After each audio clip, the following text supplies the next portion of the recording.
সালাম আলাইকুম। আপনাদেরকে আজকে দেখাচ্ছি যে আমার পিছনে আপনারা দেখতে পাচ্ছেন একটি শিপ রাখা হয়েছে, এনে এই শিপগুলো কাটা হচ্ছে। এখানে কুমিরা থেকে একেবারে ফৌজদারহাট থেকে সীতাকুণ্ডের যে সমস্ত জায়গাগুলো রয়েছে সেই জায়গাগুলোতে আপনারা যদি দেখেন এখানেই কিন্তু শিপ ব্রেকিং এর লৌহ শিল্পের যে লৌহ খনি সেগুলো এখানেই কিন্তু রয়েছে, এবং এই শিল্পটিকে ধীরে ধীরে আরো বেশি প্রাণবন্ত করার জন্য অনেক চেষ্টা করলেও বিভিন্ন বিদেশি মহলগুলো কিন্তু চেষ্টা করছে যে এই শিল্পটি যেন বাংলাদেশ থেকে নষ্ট হয়ে যায়।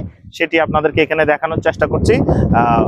চট্টগ্রাম তথা সীতাকুণ্ডের অনেক মানুষ এবং সারা দেশের অনেক মানুষ এই শিল্পের সাথে জড়িত।